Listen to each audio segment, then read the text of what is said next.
On the side of the U.S. Constitution, America first. I hate making mistakes, so I'm going to blame somebody else. Shadrach, who messed up with that clip? Was it Gorka because I didn't tell you we were going to use it, or was it you? No, it was 100% me. I will fall on my sword, Dr. G. So it wasn't Mr. G? Of course not. So you're apologizing to Mr. G? 100%. Do you accept that apology? Just nod. Ooh, he doesn't. Ooh, he shook his head. It's going to be. I'll see myself out. Anybody want to hop on the board? They can take care of it. It's going to be arm wrestling in the break. We might actually have to televise it now that we're back on YouTube in the sin bin for a whole week because somebody dared to question the election. Congresswoman Marjorie Greene, who'll be back on the show today. Oh, they're such censorious fascists. Somebody who I think understands just how bad it is our first guest of the day. None other than president of that incredible team at Judicial Watch, Tom Fitton. Welcome back to America First. Hey, Seb. Happy New Year. Thanks for having me on again. Happy New Year to you. I have to ask you, because we were suspended for a week because YouTube doesn't believe in freedom of speech. I've lost 90, almost 100,000 followers on Twitter. How's Judicial Watch? How are you doing, Tom, when it comes to the fascists on social media? Well, I've been locked out of Twitter for posting a tweet that has previously been specifically approved by Twitter, meaning someone else complained about it and they said it wasn't in violation of their rules. So a tweet that had been complained against had been permitted, resulted in you being locked out again. That's right, and I appealed. Now it's almost a month. What was the tweet? Can I ask? What was the tweet that was so problematic? It was a very controversial tweet. It said hydroxychloroquine is a safe drug. Wow. For the record, I don't know if this is going to get us in trouble with YouTube. Do you have that chyron ready? Can you plop that chyron in? Do we have that chyron available that YouTube says will protect us from all censoriousness?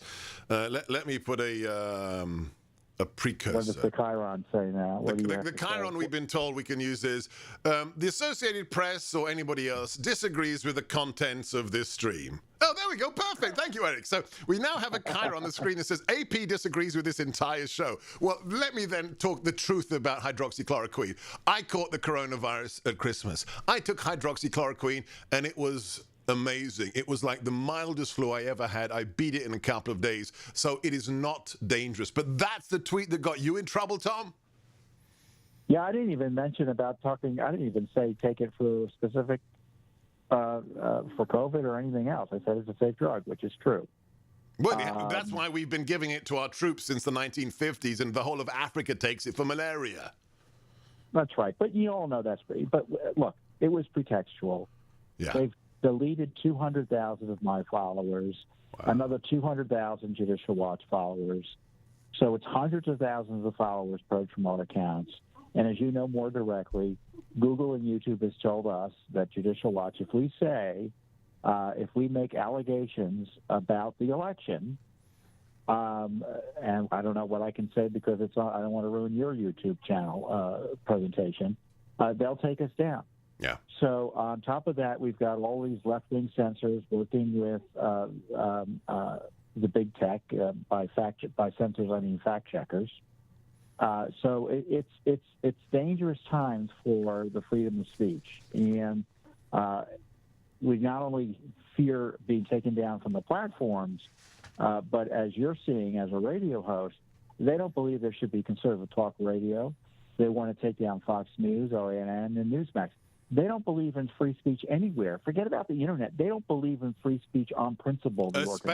Especially if it's popular free speech.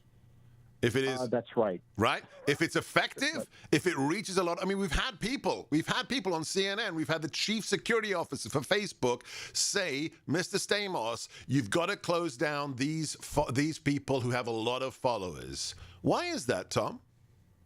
Well, because if they were winning, they wouldn't be using illegal methods to try to shut us down.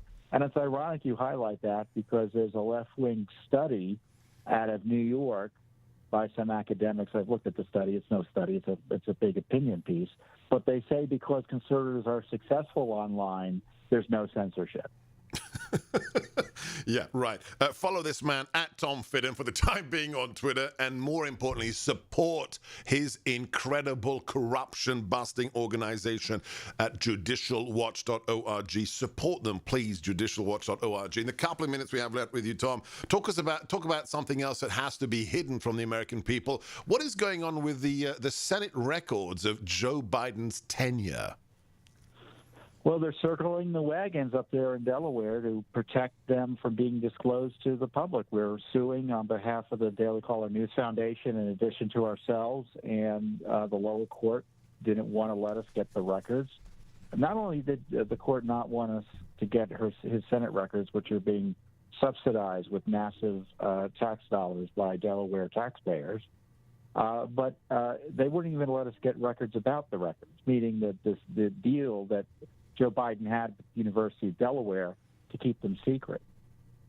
So we are talking about the official records of this man's more than 4 decades tenure in public office that should have been put in an archive for public research purposes and now are being hidden from the American people, Tom?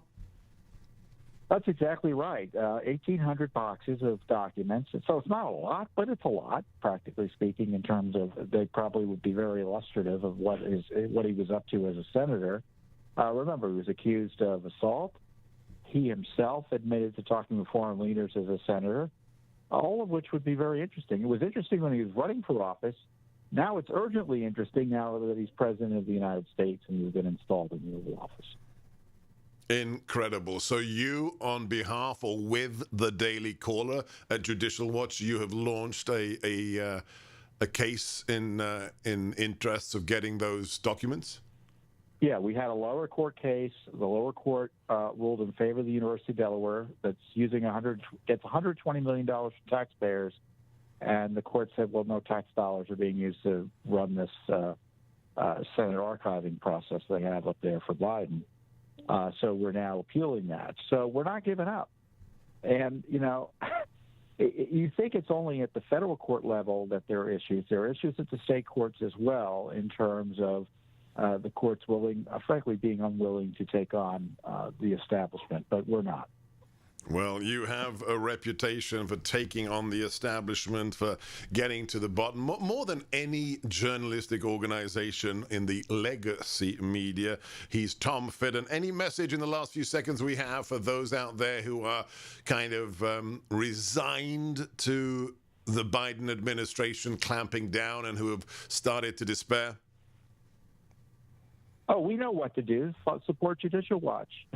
We've been through this before with the Obama administration. We even had to fight the Trump administration for accountability and transparency. So we know exactly what to expect from the Biden administration. It won't be good, but we have the plans using the courts to hold this administration accountable to the rule of law. If we don't do it, no one else will. They don't stand down. It's Judicial Watch's Tom Fidden. Follow him on Twitter at Tom Fidden.